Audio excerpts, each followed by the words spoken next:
So welcome friends. तो इस video में हम डिस्कशन करेंगे कि जियोलॉजिकल मैप में अगर हम फोल्ड देखते हैं तो उसको कैसे इंटरप्रेट करना है और उसके बारे में क्या क्या इन्फॉर्मेशन हम लोग निकाल सकते हैं कि किस टाइप का फोल्ड है और इसका एक्सेल प्लेन कैसा है, उसका स्ट्राइक लाइन कैसे खींचना है, देन उसका इंटरलिम एंगल कितना है, वो सब चीज़ हम पता लगा सकते हैं। तो फोल्ड के बारे में हम पढ़ने से पहले ये जो रूल्स हैं वो रूल्स हमको याद करना पड़ेगा। याद नहीं मतलब रूल्स को समझना पड़ेगा कि ये रूल्स क्या बताते हैं। तो मैं वन बाय वन रूल्स को पढ़ना नहीं चाहता हूँ क्योंकि ये बहुत टाइम टेकिंग है। तो आप लोग स्क्रीनशॉट लेके या वीडियो पॉज करके आप चाहे तो रूल्स को नोट कर सकते हैं। जो जो मेजर और इम्पोर्टेंट पॉइंट्स है उसके बारे में हम लोग डिस्कशन करेंगे। जैसे कि फर्स्ट रूल जो बोलता है कि अगर कोई मैप में फोल्ड को पहचानना है तो कैसे पहचानेंगे।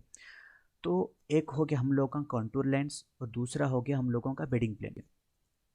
तो अभी कंटूर जो वैली फॉर्मेशन करता है या जो वी शेप का फॉर्मेशन करता है और जो बेड्स रहते हैं वो जो वी फॉर्मेशन करते हैं उसके पैटर्न से हमको पता लगा सकते हम लोग ये पता लगा सकते हैं कि ये जो मैप दिया हुआ है वो फोल्ड है या अनफोल्डेड वाला है।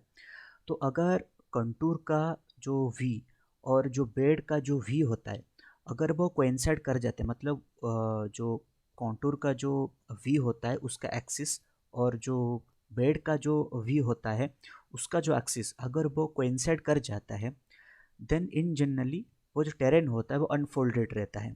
अगर वो कोइंसाइड नहीं कर पाता है देन वो फोल्डेड रहता है। ठीक है, जैसे कि फॉर एग्जांपल हम लोग अगर ये देखेंगे कि जो बेड जो है वो इस तरह से वी बना रहा है और जो कॉन्टूर से वो लगभग लगभग इस टाइप का बना रहा है। मतलब अगर हम एक्सिस खींचेंगे दोनों के लिए तो मोर और लेस वो सेम ही रहेंगे। इसका मतलब ये है कि ये अनफोल्डेड वाले टेरेन है।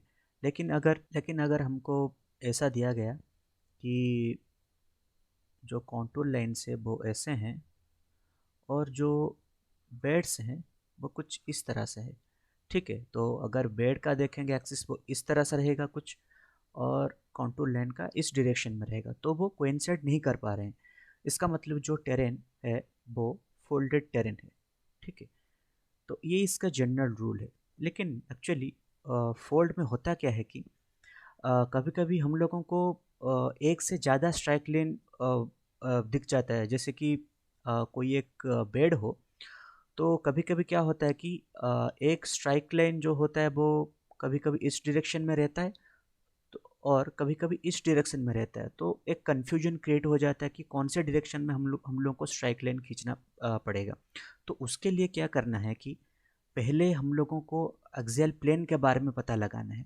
अगर एक्सियल प्लेन के बारे में हम लोगों को पता चल गया देन हम लोग इजीली जो स्ट्राइक का एक्यूरेट जो डायरेक्शन है वो पता लगा सकते हैं। तो जो जैसे कि ये वाला जो रूल है थर्ड का सेकंड वाला रूल, ये वाला रूल देखिए कि अगर अ, एक से ज़्यादा स्ट्राइक लाइन हम लोगों को मिल रहा है तो हम लोग को क्या करना है कि जो बेड का जो वी फॉर्मेशन हो रहा है और कॉन्टूर का जो वी फॉर्मेशन हो रहा है उसका जो एक्सिस है हम लोग को उसको मैच करना है। अगर जैसे कि एक बेड ये हो गया और उसका कॉन्टूर जो है वो समहाउ कुछ इस तरह का है। तो ये हो गया कॉन्टूर का एक्सिस और ये हो गया बेड का एक्सिस। कॉन्टूर का जो अरेंजमेंट कुछ इस तरह सा है, एक वैली जो है वो ये वाले डायरेक्शन में फॉर्म हो रहा है। ठीक है, ये वाले डायरेक्शन में फॉर्म हो रहा है। तो हम लोग को क्या करना है कि जैसे ये वाले डायरेक्शन अभी ये हो गया इस डायरेक्शन में, तो इस डायरेक्शन में जो एक्सिस मतलब फॉर्म हो रहे हैं, ठीक है, उसके बीच में अगर हम लोग एंगल देखेंगे तो समहाउ 8 डिग्री के आसपास आ रहा है या कुछ 10 डिग्री के आसपास आ रहा है। और इस डायरेक्शन में ये वाले डायरेक्शन में जो वैली फॉर्मेशन हो रहा है अगर उसके एक्सिस को हम लोग कंपेयर करेंगे तो अगर हम लोगों को कुछ इस तरह से मिल रहा है। ठीक है, अगर जैसे कि ये वाला एंगल कुछ 30 और 40 डिग्री के आसपास है। सो जो मैक्सिमम मिसमैच है वो किस में हो रहा है, ये वाले डायरेक्शन में हो रहा है। तो ये डायरेक्शन हमारा एक्सेल प्लेन का डायरेक्शन है। मतलब ये एग्जाम्पल था, ऐसा अगर देखा जाए तो ये वाले फिगर में जो एक्सियल प्लेन सरफेस है वो इस डायरेक्शन में है। ठीक है, सो सबसे जो इम्पोर्टेंट वाला रूल है वो ये वाला रूल है। और दूसरा ये है कि जो डायरेक्शन ऑफ सिस्टोसिटा, अगर कोई सिस्टोस प्लेन है, अगर कोई सिस्टोस वाले प्लेन है तो उसका जो डायरेक्शन है वो एक्सियल प्लेन को नॉर्मली इंडिकेट करता है। दूसरा चीज़ ये है कि एक बार हम लोगों को पता चल गया कि एक्सियल प्लेन जो है वो किस डायरेक्शन में है, देन हम लोग स्ट्राइक के बारे में पता लगा सकते हैं। ठीक है, जो स्ट्राइक लाइन एक्चुअली हम लोग ड्रॉ करेंगे वो या तो जो एक्सियल प्लेन का जो डायरेक्शन है उसको पैरेलल होगा, ठीक है, या उसको कुछ एंगल करके जाएगा, जैसे इस तरह से। अगर वो पैरेलल होता है तो वो नॉन प्लंजिंग वाले फोल्ड होते हैं। अगर वो कुछ एंगल फॉर्म करते हैं वो प्लंजिंग वाले फोल्ड होते हैं। ठीक है, अभी और जो एक इम्पोर्टेंट चीज़ हमको ये सीखना है कि अ, जो angle between the axial plane surface और जो स्ट्राइक लाइन होता है वो मैक्सिमम टू मैक्सिमम 45 डिग्री के आसपास ही रहेगा। मतलब अगर ऐसा है कि कुछ स्ट्राइक लाइन हम लोग खींच रहे हैं और वो परपेंडिकुलर हो रहा है किसको, एक्सियल प्लेन सरफेस को 90 डिग्री हो रहा है, तो ये रॉन्ग केस है। इसलिए है क्योंकि बस दो ही सिनेरियो है जिसमें हम लोग अगर स्ट्राइक लाइन को खींचेंगे तो वो एक्सेल प्लेन को परपेंडिकुलर होगा। एक तो होगा वर्टिकल फोल्ड, और दूसरा वाला है कोई आइसोक्लाइनल फोल्ड जिसका इंटरलिम एंगल लगभग लगभग 0 डिग्री के आसपास है। तो जैसे कि ये वाला हो गया। तो इस फिगर में अगर सोचिए कि ये वाला जो फिगर है, पहला जो फिगर है, इसमें अगर हम लोग स्ट्राइक लाइन खींचने की कोशिश करेंगे तो स्ट्राइक लाइन क्या होता है कि जो सिमिलर हाइट के जो पॉइंट्स होते हैं अगर उसको हम कनेक्ट करेंगे तो वो जो स्ट्रेट लाइन बनता है वही स्ट्राइक लाइन होता है। ये इसका सबसे मतलब सिंपल डेफिनेशन है। तो अगर ये लीम के लिए हम लोग स्ट्राइक लाइन खींचेंगे तो कुछ ऐसे ये एक स्ट्राइक लाइन होगा। सोच लीजिए कि ये 200 मीटर का स्ट्राइक लाइन है। देन हम लोग 300 मीटर का एक स्ट्राइक लाइन खींचेंगे। देन 400 मीटर का एक स्ट्राइक लाइन खींचेंगे। ठीक है, देन 500 मीटर का स्ट्राइक लाइन खींचेंगे। तो इस केस में क्या हो रहा है कि जैसे हम लोग देख रहे हैं ये तो कोई नॉन प्लंजिंग वाला फोल्ड है, तो इसीलिए जो एक्सियल प्लेन को ये सब कुछ पैरेलल हो रहा है। अगर सोचिए कि ये प्लंजिंग होगा तो क्या होगा कि ये जो एक्सियल प्लेन है उसको कुछ इस तरह से एंगल करके जाएगा। ठीक है, लेकिन ये दूसरे वाले फिगर में अगर हम लोग देखेंगे कि ये एक वर्टिकल फोल्ड है। वर्टिकल फोल्ड का मतलब क्या है कि इसका जो एक्सिस जो है उसका जो प्लंज है वो 90 डिग्री है। इसका मतलब जो लिम भी है, जो दो लिम है उसका भी डिपिंग एंगल 90 डिग्री है। तो इस केस में होता क्या है कि अगर हम स्ट्राइक लाइन खींचने की कोशिश करेंगे तो कुछ इस तरह सा बनेगा वो स्ट्राइक लाइन। जैसे कि सोचिए कि ये वाला हो गया 500 का स्ट्राइक लाइन। अभी थोड़ा नीचे आएंगे तो 400 का स्ट्राइक लाइन, और नीचे आएंगे तो 300 का स्ट्राइक लाइन, और ये वाला हो गया 200 का स्ट्राइक लाइन। अभी इसमें दिक्कत ये चीज़ है कि अगर फर्स्ट डायग्राम में हम लोग देखेंगे कि जब हम 200 से 300 में जा रहे हैं तो हम लोगों को कुछ हॉरिजॉन्टल डिस्टेंस कवर करना पड़ रहा है और कुछ वर्टिकल डिस्टेंस भी कवर करना पड़ रहा है। लेकिन सेकंड वाले फिगर में अगर हम देखेंगे हम लोग सिर्फ वर्टिकल डिस्टेंस ही कवर कर रहे हैं लेकिन कोई हॉरिजॉन्टल डिस्टेंस कवर नहीं कर पा रहे हैं। तो अगर कोई वर्टिकल फोल्ड को हम लोगों को 2D मैप में दिखाना होगा तो उसका कॉन्टूर लाइंस जो है वो एक के ऊपर कोइंसाइड कर जाएंगे। इसका मतलब ये है कि जैसे ये हो गया कोई ये हो गया 200 का कॉन्टूर लाइन, तो इसी के ऊपर ही 300 का कॉन्टूर लाइन, फिर इसके ऊपर ओवरलैप करेगा 400 का कॉन्टूर लाइन, इसी के ऊपर फिर से ओवरलैप करेगा 500 का कॉन्टूर लाइन। तो इसीलिए ये जो होता है कि 2D वाले मैप में इसको दिखा पाना इम्पॉसिबल है। ठीक है, तो इसके वजह से अगर कोई स्ट्राइक लाइन हम लोग खींच रहे हैं जो कि एक्सेल प्लेन को परपेंडिकुलर जा रहा है, तो वो रॉन्ग डायरेक्शन है। हम लोग को तुरंत चेक करना चाहिए कि कोई दूसरा ऑप्शन है हमारे पास या नहीं। ठीक है, same case also isoclinal fold के लिए है, जिसका इंटरलिम एंगल 0 डिग्री है। तो इंटरलिम एंगल अगर 0 डिग्री हो जाएगा तो वो ऑलमोस्ट कुछ इस तरह से दिखेगा, कुछ इस तरह से, मतलब इधर भी जो बेड का सॉरी जो लीम का जो डिपिंग एंगल है वो 90 डिग्री हो जाएगा। अभी एक स्ट्राइक लाइन खींचने की कोशिश हम लोग करेंगे, तो सपोज ये हो गया 200 का, ये हो गया 300 का, तो हो क्या रहा है कि हम लोग वर्टिकल डिस्टेंस कवर कर पा रहे हैं, लेकिन कोई हॉराइजेंटल डिस्टेंस नहीं, मतलब कवर नहीं हो पा रहा है। और मैप में हम लोग क्या पढ़ते हैं, कुछ हॉराइजेंटल डिस्टेंस रहता है और कुछ वर्टिकल डिस्टेंस रहता है, तभी तो जाकर हम लोग उसका जो बेड का जो डीप एंगल वो निकाल पाते हैं। लेकिन अगर जो वर्टिकल डिस्टेंस ही रहेगा और हॉराइजेंटल डिस्टेंस अगर 0 हो जाएगा, तो क्या होगा कि जो tan इनवर्स 1/0 होगा, तो tan inverse 1/0 that means infinite, that means 90 degree, मतलब बेड का जो एंगल जो है वो 90 डिग्री ऑब्वियसली हो गया। तो यह उसका फंडा है। तो अभी क्या करेंगे, हम मैप के बारे में पढ़ेंगे, कैसे एक मैप में हम लोगों को फोल्ड पहचानना है और उससे हम लोग क्या क्या इन्फॉर्मेशन निकाल सकते हैं। जैसे कि ये वाले फोल्ड हो गया एक, तो फर्स्ट थिंग ये है कि हम लोगों को वी का पैटर्न ऑब्जर्व करना है कि बेड के लिए जो वी फॉर्मेशन हो रहा है और कॉन्टूर के लिए जो वी फॉर्मेशन हो रहा है, उसके बीच में मिसमैचिंग है या मैचिंग है। ठीक है, तो अगर हम देखेंगे कि ये वाले मैप में कॉन्टूर के लिए एक तो ये बन रहा है वी, अगर उसका एक्सिस ड्रॉ करेंगे तो ये हो गया कॉन्टूर का। और अगर हम लोग बेड के लिए ड्रॉ करेंगे, बेड के लिए अगर ड्रॉ करेंगे तो वो भी ऑलमोस्ट इसी डायरेक्शन में जा रहा है। ठीक है, इसी डायरेक्शन में जा रहा है। अभी दूसरा ये है कि बेड का जो दूसरा वी फॉर्मेशन हो रहा है, बेड के वजह से जो दूसरा वी फॉर्मेशन हो रहा है वो नॉर्थ साउथ के डायरेक्शन में, ये तो हो गया ईस्ट वेस्ट वाले डायरेक्शन हो गया ये। अभी नॉर्थ साउथ में भी बेड का एक वी फॉर्मेशन हो रहा है और उसका जो एक्सिस है वो कुछ इस तरह से जा रहा है। ठीक है,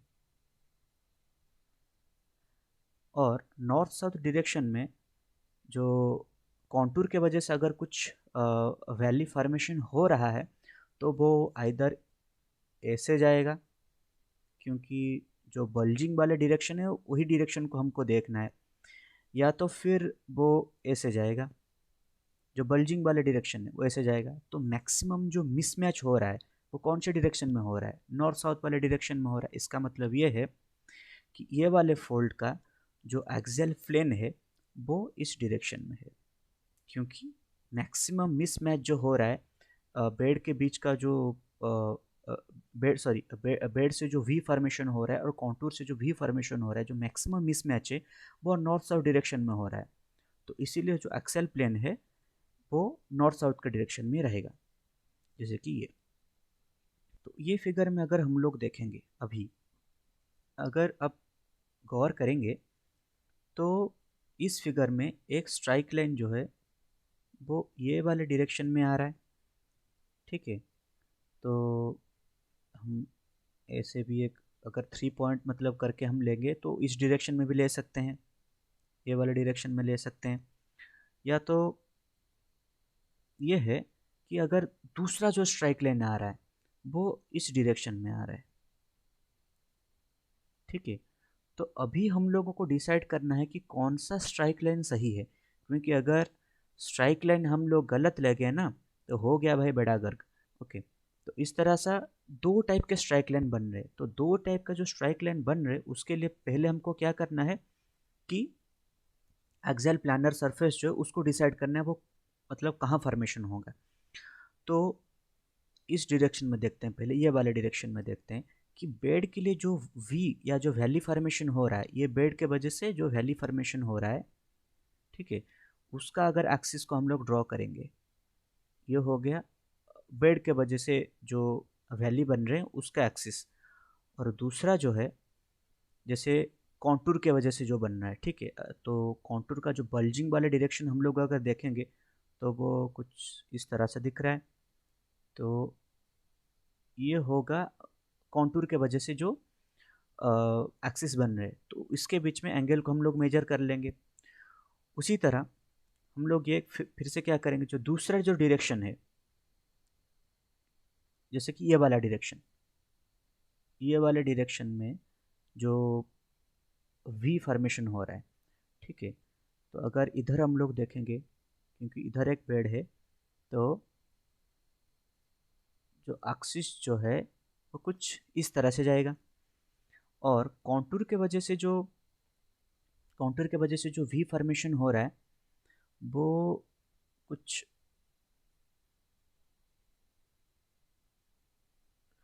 इस तरह से जा रहा है, ठीक है। तो अभी क्या करेंगे, हम लोग ये वाले एंगल को मेजर कर लेंगे। अभी हमको देखना है कि मैक्सिमम मिसमैच कहाँ हो रहा है। तो अगर आप देखने से पता चल रहा है कि ये जो एंगल है ये वाले एंगल से ज़्यादा है, तो मैक्सिमम मिसमैच क्या हो रहा है, फर्स्ट वाले केस में हो रहा है। तो ऑब्वियसली जो ये वाला जो एक्सिस है वो एक्सियल प्लेन का डायरेक्शन है। जैसे कि हम लोग अभी ये वाला जो एंगल है और ये वाला जो एंगल है, अगर हम लोग मेज़र करेंगे तो फर्स्ट केस में ही सबसे ज़्यादा मिसमैच हो रहे हैं। तो यही डायरेक्शन है हमारा एक्सियल प्लेन का डायरेक्शन, ठीक है। जैसे कि ये वाले फिगर में ऑलरेडी वो ड्रॉ करके दिया हुआ है कि ये एक्सियल ट्रेस है और एक्सियल प्लेन या एक्सियल प्लेन का डायरेक्शन है। तो अभी अगर हम लोग स्ट्राइक लाइन खींचेंगे तो क्या अभी दिखा रहा है कि जो स्ट्राइक लाइन है वो ये वाले स्ट्राइक लाइन है, ठीक है।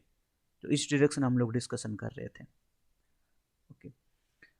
तो अभी ये है कि हम लोग को ये पता लगाना है कि एंटीक्लाइन या सिंक्लाइन है। तो ये तो बहुत ही आसान है। अगर बी सी डब्ल्यू, मतलब डब्ल्यू मीन्स वेस्ट, मतलब जो वेस्ट साइड जो लिम्ब है उसके बारे में, और बी सी डब्ल्यू 500 देखेंगे तो 600 टू 500 डीप का जो डायरेक्शन होगा वो इस डायरेक्शन में होगा, ये लिम्ब के लिए, वेस्टर्न लिम्ब के लिए। इस तरह से ईस्टर्न लिम्ब के लिए क्या होगा कि B C E 700 and B C E 600, तो मतलब हाई से लो मतलब इस डायरेक्शन में होगा। तो एक्सियल ट्रेस ये है, और जो बेड का जो डिपिंग है वो टुवर्ड्स एक्सिस है, तो क्या होगा, ये एक सिंक्लाइन होगा, ठीक है। दूसरी बात ये है कि ये वाले फिगर में अगर हम लोग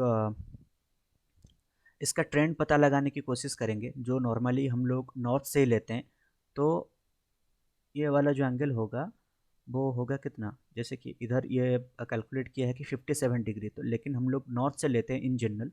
सो 90 degree minus 57 degree that is 33 degree.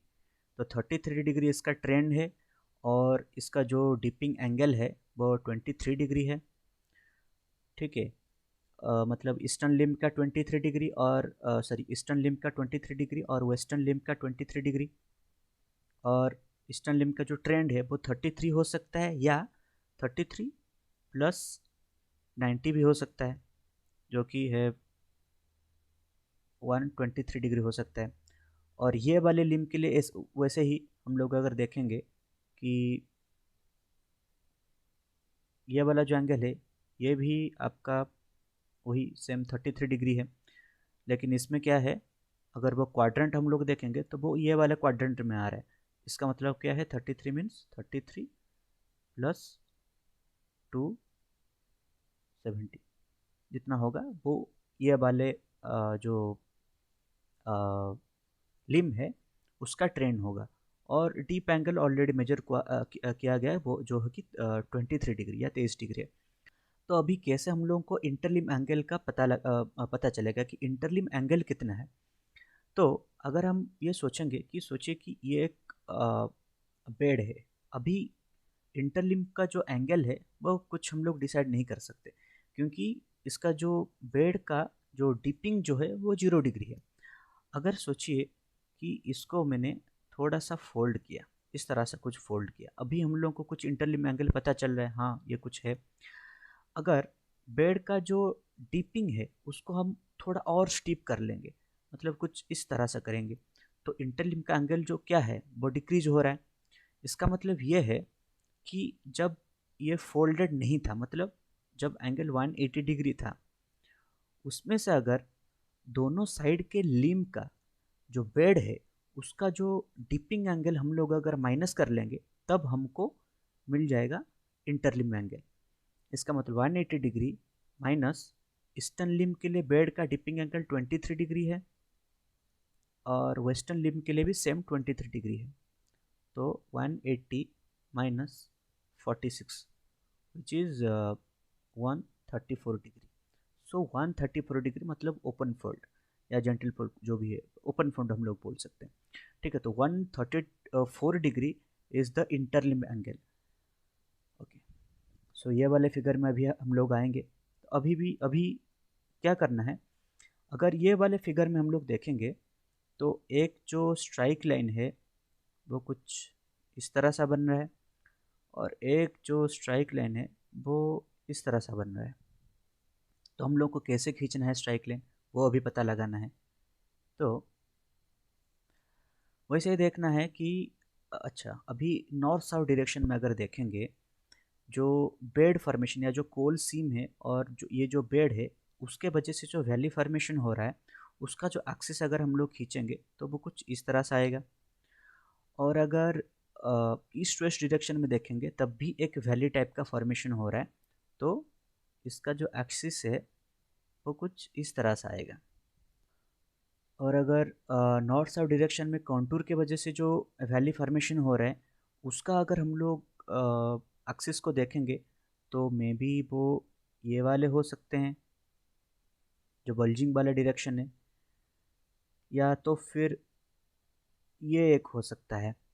ठीक है, लेकिन अगर ईस्ट वेस्ट डायरेक्शन में जो कॉन्टूर बन रहा है उसके वजह से जो वैली बन रहा है उसका अगर हम लोग एक्सिस देखेंगे तो वो कोइंसाइड कर रहा है इसके ऊपर।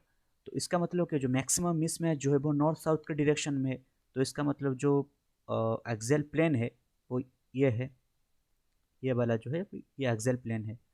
जैसे कि अभी ये वाले फिगर में ये हो गया एक्सेल प्लेन, लेकिन अभी क्या है कि जो स्ट्राइक लाइन्स हैं वो अभी क्या कर रहे हैं, कट कर रहे हैं, जो एक्सेल प्लेन को कट कर रहे हैं। इसका मतलब क्या है, ये एक प्लंजिंग फोल्ड है। और जो दोनों साइड जो लिम्ब है वो क्या कर रहे हैं, away from the axial plane dip कर रहे हैं। इसका मतलब ये एक एंटीक्लाइन है, मतलब ये एंटीक्लाइन और प्लॉन्जिंग फोल्ड है। सो अभी ये वाले फिगर में अगर हम लोग देखेंगे कि ओके, जैसे ये हो गया कॉन्टूर की वजह से जो वैली फॉर्मेशन हो रहा है, जैसे कि ये हो गया कॉन्टूर की वजह से इधर एक हो रहा है और इधर भी एक हो रहा है, ये हो रहा है, मतलब इस डायरेक्शन में है, इस डायरेक्शन में है। ये कॉन्टूर के वजह से जो फॉर्मेशन हो रहा है। अभी बेड के वजह से जो फॉर्मेशन हो रहा है वो एक तो हो गया, हाँ इस डायरेक्शन में एक हो रहा है। अभी ये है कि एक इस डायरेक्शन में हो रहा है, ओके, इधर एक हो गया। ओके, सो अभी अगर हम लोग देखेंगे कि जो मैक्सिमम जो मिसमैच आ रहा है वो नॉर्थ साउथ के डायरेक्शन में आ रहा है, क्योंकि अभी ये पोर्शन के लिए अगर हम लोग देखेंगे कि जो ईस्ट वेस्ट डायरेक्शन में हो रहा है वो ये है कि जो कॉन्टूर के वजह से जो बी है और बेड के वजह से जो बी है वो दोनों का जो एक्सिस है वो मैच कर रहा है। लेकिन अगर नॉर्थ साउथ के डायरेक्शन में हम लोग देखेंगे तो उसके बीच में मिसमैचिंग थोड़ा ज़्यादा है। तो हम लोग इजीली बता सकते हैं जो एक्सेल प्लेन का डायरेक्शन कौन सा है। लेकिन अभी अगर हम लोग ये थोड़ा गौर करेंगे तो इधर सिस्टोज जो प्लेन है उसका डायरेक्शन दिया गया है। तो इसके और हम लोग ये पढ़े हैं कि जो सिस्टोज वाला जो प्लेन रहता है उसका जो डायरेक्शन रहता है वो एक्सेल प्लेन का डायरेक्शन रहता है। इसका मतलब ये वाले फिगर में ये हो गया एक्सेल प्लेन का डायरेक्शन, इधर ये हो गया एक्सेल प्लेन का डायरेक्शन। तो इस तरह से हम लोग को एक्सेल प्लेन का डायरेक्शन पता चल गया। अभी बस हम लोगों को स्ट्राइक लाइन खींचना है और जो प्रोफाइल है वो ड्रॉ करना है। तो ये हो गया समरी फोल्ड के बारे में। और जो मैप वाला अभी जो लेक्चर सीरीज चल रहा है उसका जो लास्ट पार्ट है वो फॉल्ट के बारे में है। देन उसके बाद हम लोग थर्मोडायनेमिक्स एंड मेटामॉर्फिक पेट्रोलॉजी के बारे में पढ़ेंगे। So thank you all of you for your love and support. Thank you.